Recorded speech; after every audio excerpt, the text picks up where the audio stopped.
केंद्रीय मंत्री रामविलास पासवान अब इस दुनिया में नहीं रहे।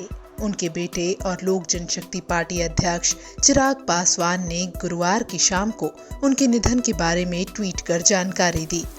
चिराग ने अपने बचपन का एक फोटो ट्वीट किया जिसमें वो पासवान की गोद में बैठे हैं और लिखा है, पापा अब आप इस दुनिया में नहीं हैं, लेकिन मुझे पता है कि आप जहां भी हैं हमेशा मेरे साथ हैं। रामविलास पासवान ने अपना राजनीतिक सफर 70 के दशक में लालू प्रसाद यादव और नीतीश कुमार के साथ शुरू किया था। पासवान ने बिहार के हाजीपुर संसदीय सीट को अपनी कर्म भूमि बनाया, जिसके बाद वहां पर धरती पर गूंजे आसमान, हाजीपुर में रामविलास पासवान के नारे आम थे। हाजीपुर से उन्होंने ऐसी जीत दर्ज की जो विश्व रिकॉर्ड बन गई। साल 1969 में पहली बार अलौली सीट से विधानसभा चुनाव जीतने वाले पासवान ने कभी पीछे मुड़कर नहीं देखा और खुद को कभी अप्रासंगिक नहीं होने दिया। साल 1977 में पहली बार लोकसभा चुनाव जीतने वाले पासवान 9 बार लोकसभा सांसद रहे।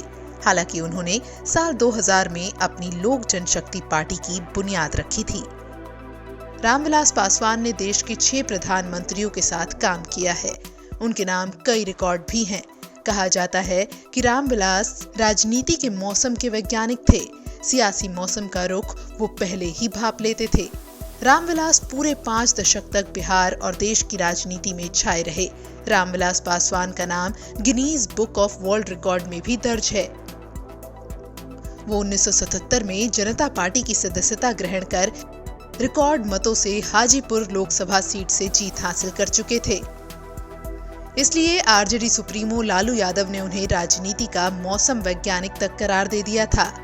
बानगी के तौर पर वो केंद्र में 6 बार मंत्री बने। 1989 में पहली बार केंद्रीय श्रम मंत्री बने। वहीं 1996 में वो रेल मंत्री बने। 1999 में उन्होंने संचार मंत्री का पद संभाला, जबकि साल 2002 में वो कोयला मंत्री बने। 2014 में खाद्य एवं उपभोक्ता संरक्षण मंत्री बने और 2019 में भी उन्हें यही मंत्री पद मिला। रामविलास पासवान एनडीए सरकार में मंत्री थे। 2002 के गुजरात दंगों को लेकर रामविलास पासवान ने सरकार से इस्तीफा दे दिया था। उसके बाद लोग हैरान रह गए थे। 12 साल बाद 2014 में नरेंद्र मोदी की सरकार में वो फिर केंद्रीय मंत्री बने। रामविलास पासवान लंबे समय से बीमार चल रहे थे।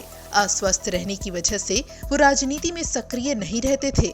इसलिए उन्होंने पार्टी की जिम्मेदारी बेटे चिराग पासवान को सौंप दी थी और तब से चिराग ही पार्टी को संभाल रहे थे। बिहार में चुनाव में चिराग पासवान ने अब एनडीए से अलग होकर लड़ने का फैसला किया है।